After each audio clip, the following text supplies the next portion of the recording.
Welcome back to Veterans Forum, a program by veterans, about veterans, for veterans and their families. I'm your co-host, Bob West, with Ray Chattery and Jerry Devlin. Our goal is to provide you and your family with important information on legislation, benefits, support, and activities important to you by interviewing leaders in our community. Jerry, who do we have with us today? You know, it's a great honor to have our guest tonight. I think my own military service, I think, was best described by the great English poet John Milton, who said they also serve who only stand and wait. I did an incredible amount of standing and an incredible amount of waiting. But there were those who gave a lot more to their country than I did, or most veterans. And we're really honored tonight to have the state commander of the Purple Heart, Larry Hansel. Larry has joined the Marine Corps at a very young age, right out of high school, 18 years old, and got assigned to Korea during those early awful days and received a Purple Heart and was hospitalized for lengthy times and came back and made an incredibly useful life for himself and worked his way up the chairs, not just in the military order of the Purple Heart, but in lots of other organizations, I think the Moose and the Elks, and he is really Mr. Civic and a great American patriot, and it's really a great honor to have Larry with us tonight. Welcome, Commander Hansel. It looks like our show is going to be pretty even tonight. We have 3 Marines and an Air Force guy, so that's pretty even for us. So, Commander Hansel, why don't you tell us a little bit about the Purple Heart itself?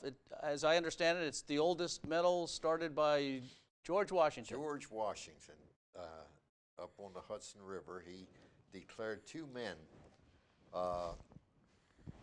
that did meritorious work for him, and he wanted to honor them, and there was no such medal, and it was called the Medal of Merit. And then it died after that, and General MacArthur revived it in 1932. And in fact, the day before I was born, I guess he knew I was coming. But with that, it's been given to anyone who's wounded in combat against an organized enemy, wounded or killed. There are many more given posthumously than there are for wounded veterans. And we have a little band together, and it's incredible how close you are to another veteran when you both have a Purple Heart. All the suffering didn't come from the gunshot wound or the mortar shell. Much of the suffering came afterward when it was all, your body was digesting it. And you, well, I was from a religious family, taught thou shalt not kill and all that. Joined the Marine Corps, and they taught me the weaponry, and then they sent me to California, and we played war games, and then on to Korea. And it was for real, which wasn't a bother while it was happening. But when I was laying in the hospital for that next couple years, cast on both legs, operations and all, I had all these nightmares, and it was hard to face life. It was hard to face your family. They wouldn't talk. You know, I'd walk in a room and everybody would shut up. Kids that I grew up with would just idle away from the bar or wherever we were. And it hurt my mind a lot, but it recovered somehow. I guess Jim Beam did it. I think probably part of it might have been they weren't sure what to say or what to ask. And I'm sure that's true.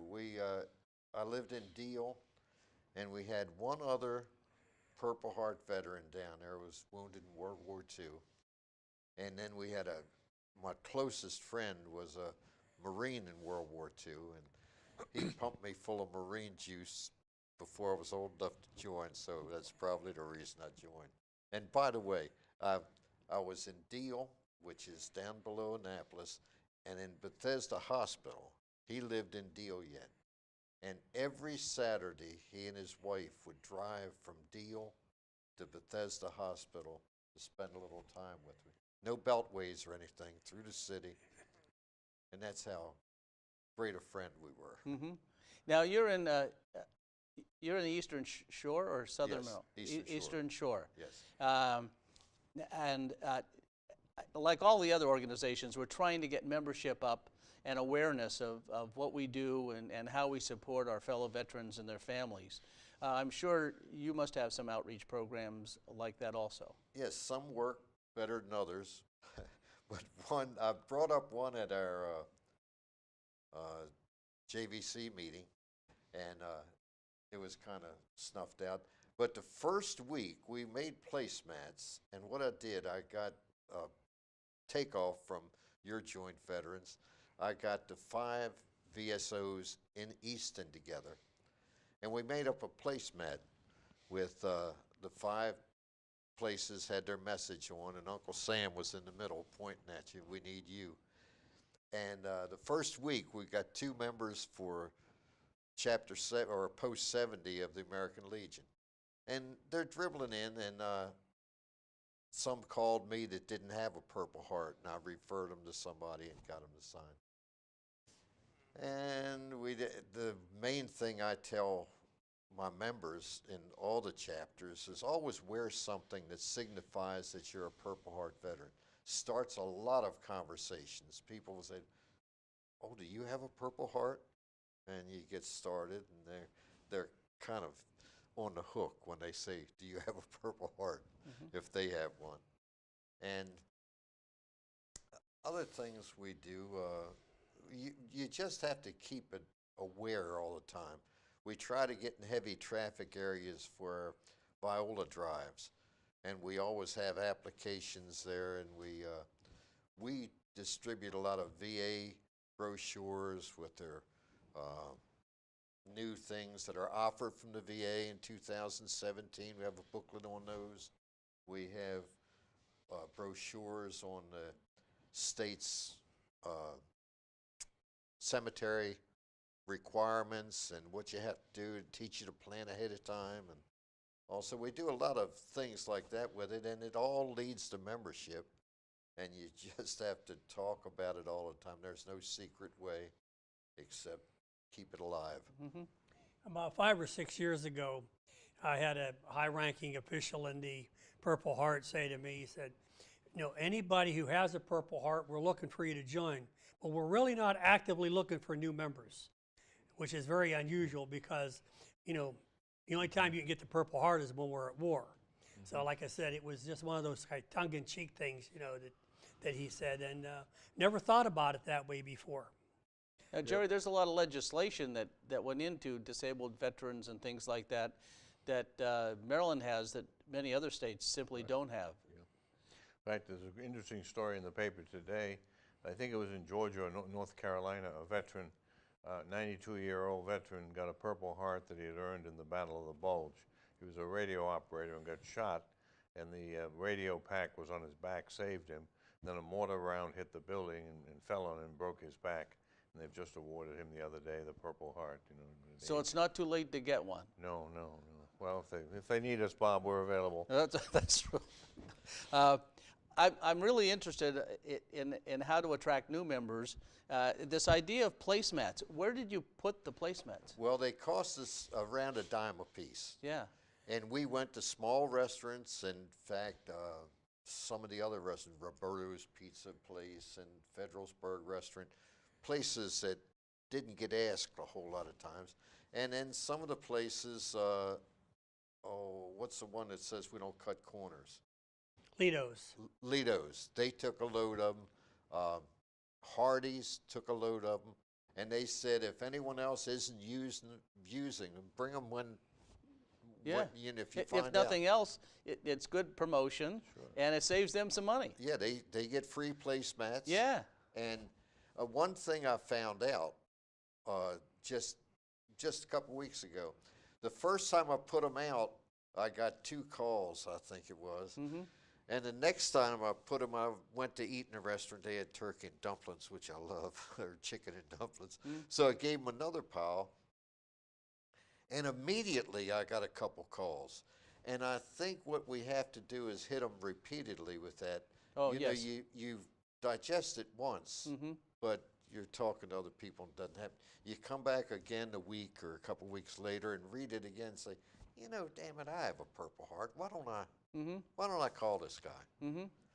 So some of the things take repetition like that. I think that's a great idea, because we're always trying to find out how do we reach out to members. I'm the commander of the VFW. We have DAV and American Legion, everybody.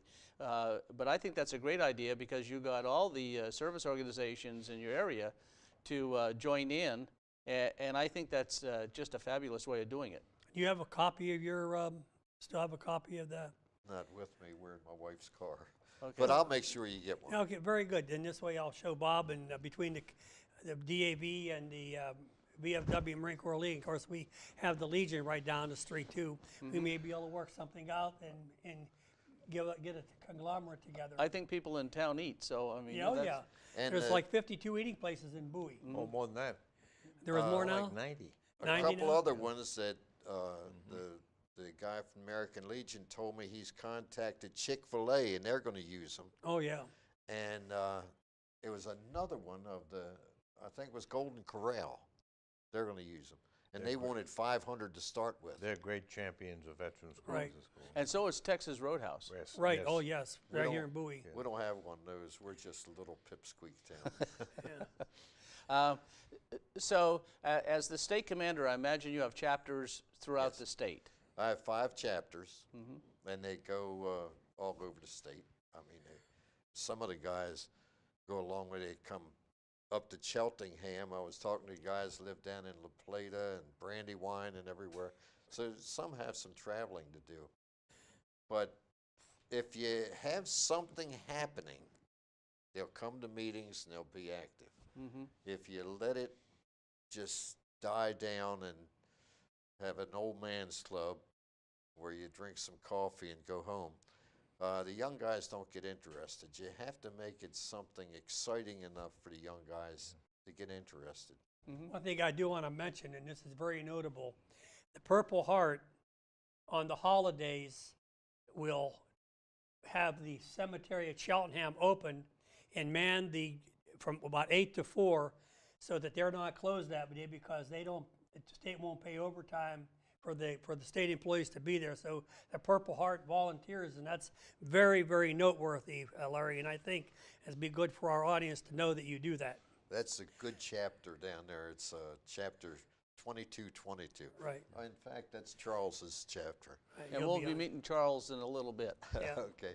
And they go to Charlotte Hall once a week and just entertain the patients. They go to, it used to be Walter Reed, but I guess it's combined with Bethesda. Right. Bethesda now, and they go there once a week. Yeah, it's kind of hard to believe, but we want to thank Commander Hansel for his time, and we're going to introduce our next guest, who is also a member of the Purple Heart. So just stay tuned for a few seconds, and we're going to make the change. Thank you. Well, welcome back. We have another guest. So, Jerry, who do we have with us now? Well, very honored to have what is kind of unique in veteran circles, a relatively young veteran. Most of the people were, they're our generation when I was in the Marine Corps and they had wooden ships and iron men. Now we have a younger veteran who is a past state commander of the disabled veterans and a very, very remarkable man, Charles Eggleston. Charles was severely wounded in neck, head, and spinal injuries and multiple IED blasts in the Middle East. He was 2.5 years in the hospital, and certainly if you say that the best generation was World War II, maybe it was, but if America is going to produce people like Charles Eggleston, we're in pretty good shape. Charles not only bore the scars of battle, as President Lincoln would say, but he's devoted his life to helping other people who bore the scars of battle. And he's a very remarkable human being with a lot to say, and a very distinguished member of the veterans community, not merely in his own military or the Purple Heart, but in all the other collateral organizations as well. I'm really happy to have tonight Charles Eggleston with us. Pleasure. Commander Eggleston, He is the past commander of the Military Order of the Purple Heart. So we had the current commander, and we have a past commander. And so Charles, why don't you start off and tell us what your focus is now for the Military Order of the Purple Heart? My main focus with the Military Order of Purple Heart now is a combined force, like joining forces. We work with all facets to try to stem out the stigma and the outrageous acts, if you want to put it that way, or just the increase of suicides. So I was appointed by National. There's the new suicide prevention director, AKA Suicide Czar. What that enacts me to do, I have to work directly with Congress as well as the community, such as the latest Suicide Act that we're working on currently that's going to hit the VA as it should hit them, directly in the gut. It's going to force them to start identifying suicides, and it's going to force them to backtrack from all suicides that were reported as accidental, such as I want to go at a law enforcement office. It's called suicide by cop or police or law enforcement. This guy he'd already wrote his letter of suicide or whatever the case is, and he goes and smacks or does something real bad to get shot. And that's his way of saying, hey, I was killed. You know, I didn't do it to myself, someone else did it for me. So this new amendment, this new bill would be the 1411 bill. It's still sitting on the floor in Congress, and it should be passed by, I want to say, by June. It's going to, like I say, it budgets up the VA on the suicide awareness and budgetaries, so they can't say, hey, we forgot to answer certain calls, because that's what they're saying now. Certain suicide hotlines that are connected into the VA are dropping calls at an astronomical rate. So this bill will force that by budgeting up and making sure it has countermeasures that report the statistics, race, believe it or not, as well as sex or gender of the person who committed suicide. So you were appointed by the National Department of the Military Order of the Purple Heart to be the suicide prevention chairman, and that's what you're honchoing now through Congress. Yes, and it's a sub-appointment through Congress, because as you know, any national level appointments of such with the Military Order of Purple Heart, since they're constructed by Congress, it has to be approved somewhat through Congress. So it's a combined action. Mm-hmm. So it gives you more bite for the buck, but you still have to be adherent to what they do. Are you doing it by yourself, or do you have a staff? Or I have a team that works around me as well. Mm-hmm. And where are you located? I'm actually located out of Virginia, out of Backlick Road, but most of my work comes right off Capitol Hill. Mm-hmm. So you're regularly up on Capitol Hill, A lot. getting assistance, talking to our legislators. Talking to our senators, not congressmen, mostly senators right now, even though the congressman I'm going to a brain fog right now. A congressman presented this latest bill, which is a great bill. It covers up from the last bill we just passed. The sponsor was? Sponsor was it's the HR 411, and I forget the congressman. I want to say he's from Florida. So okay.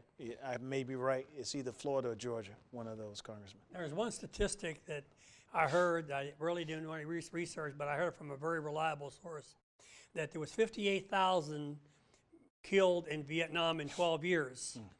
And Vietnam was ended in 1975, and from 1979 to present, there's been over 58,000 Vietnam veterans that have committed suicide. And we're very close to it, and that's a staggering figure. And then how many a day now? And I don't want to. I heard it on the radio, so I don't know how true it is, but this is a very serious problem. And Charles, you have a very important job, Right. and it's something that should be brought through the forefront, because it's very important, and we have to do something to to let these veterans know that they're worth something and not to take their life. Absolutely. But that count you just got, just regurgitated, that's a low, absolute low count. Yeah. You lost almost 4 times as many after the war that you lost during the war. Yeah. So you can compute that. You lost about pretty close to 200,000. Okay. All right, after the war. Because you can't, because the statistics weren't being gathered Right. as to who was really, was this really a suicide, was this really a murder, or however it was. It was because the statistics weren't being done correctly. Suicide due to alcohol, suicide by drug induced, you know, whatever that person's flavor is. Post-traumatic Yeah, stress yeah, disorder. and they fighting shell shock in your area, which is, you know, which was in World War II and Korea. What was it? Battle rattle, Battle fatigue. battle Right. fatigue, and now it's PTSD. You know, post-traumatic stress. Shell shock. Yeah, shell shock. Yeah, shell shock. World War II. Absolutely. So, you know, that's the countermeasures we fight with, because post-traumatic, TBI, and suicide are kissing cousins. They call it the trifecta for a reason. So, Jerry, legislation, I guess, at the federal level is similar to the state level, where the House has a bill and the Senate has a bill, and you have to track them both to Well, see. you have to have a bill. Bill has to pass absolutely identical in both houses in order to go to the president. Yep. That's like the last night of the session in Annapolis, you could kill a bill by changing an "and" to a "but." It's, That's interesting. So, so there is a House bill right Yes, now. it's a current House bill. Is there a Senate bill similar to that? It has to go through the House first, and then the countermeasure goes over to the Senate Okay. for final step. yeah, Yeah. usually you have, in Congress, you have bills on both houses, except that revenue measures have to originate in the House. But that doesn't mean much, because the Senate can amend anything they want to any bill. The Senate's the only body almost in the world that doesn't have a germaneness rule. You can amend a bill on some subject that's wildly opposite to the original issue. Did they have anything in Maryland, Charles, addressing this at all? I wasn't tracking anything in Maryland. I spoke to the secretary about, you know, some purviews for the new upcoming bills, and it was kind of late. It was a couple Right. weeks ago, and he was talking to me about, hey, let's drop some. Do it next year. Yeah, yeah. No, I might suggest you could even short-circuit that a little bit by asking Governor Hogan to set up a commission. He can do that. Oh, yeah. And he's been very sympathetic to the cause of veterans, and I think You were on one of the commissions, which on one the- was on that, the courts, Jerry? yeah, The courts commit, the right. Veterans Courts, yeah. Yeah, there were 3 veterans on it. There were all the affected agencies had someone, and there were 3 veterans. One a young Marine veteran, and then a guy from the VFW and me. And that had to do with Veterans Court, Yep. which we currently have now Which we now have. in Maryland, which was Better a in great step. Baltimore than here, because here it's in the circuit court, and you can't really do much with people accused of murder, but the kind of offenses, the misdemeanor offenses in the district court, Baltimore has it in the district court, and that's really where it should be. Although Judge Sheila Tillison Adams is the administrative judge. That's Court 7? In Prince George's County, and no one has been a better friend of the veterans than Judge Tillison Adams. And a lot of the judges, they have what are called specialty courts, you know, drug courts and mental health courts, and they just think enough's enough. But because of her, we were very early in starting it, and there wasn't the slightest reluctance on her part. So, I mean, Maryland veterans owe Judge Tillison Adams a real big thank you. I'm only afraid to say that these Veterans Court would help some of the veterans who may be pushed over the edge by getting Absolutely. prosecuted by, by the courts not knowing the situation Not knowing the symptoms. or the symptoms. First right. of all, such as PTS. PTS has different facets. Most folks, when you think of suicide, this guy committed or this gal committed suicide, you think, oh, they had some type of mental illness. Statistics broke down. Less than 10% of those suicides are a contribute factor of mental illness. 85 of those percent. All right, and then you have the gray area. 85% are from mental injuries or physical injuries that exacerbate into a mental injury. So you have to understand when you say, oh, they was mentally ill, unless they was hospitalized for some mental condition for more than 15 days, then they don't concur with that finding. And we have a special problem with career military because a great many career military men and women, if they seek psychiatric aid, it's career destroying. Yep, takes the clearance. Well, some of us slipped through. What? Some of us slipped through. So did I. Just don't have a high level of clearance. My dad thought I was crazy the day before I joined the Marine Corps. It also seems like there's an education process for family members too, Big time. to help the process, because they may be ignoring something, or it could be a family domestic issue. And Or secondary PTSD. I caught it because I've been around Jerry so long. Now I have the symptoms of PTSD. I was thinking the same. I was going to say the same thing. But that's the other thing we're trying to do in programs like this and outreach with all the service organizations is getting family members involved and finding out what's available and the benefits and so forth. And a lot of it begins with signing up with the VA when you come out of the service, because that's trying to get young people to sign up with the VA has, in my experience, been a problem, because it's sort of like you're young, you're healthy, you're in your 20s, and you're invincible, you know? And you don't need the VA until... They want to forget the military. That's right. Until Yeah. I put that behind me. Oh, yeah. Yeah, Well, that's not and going I've to been help. there with that. Yeah. Well, you know, it's kind of hard to believe, but our time's up. I want to thank Commander Hansel and past Commander Eggleston for being our guest tonight. And we want to thank you for watching, and also to get involved with your local service organizations. Stop by the DAV on Route 197, or stop by the American Legion on Laurel Bowie Road. Find out what's available to you. You've earned it. These are your benefits. And for family members, don't be shy. We always welcome you too. And thank you again for watching Veterans Forum.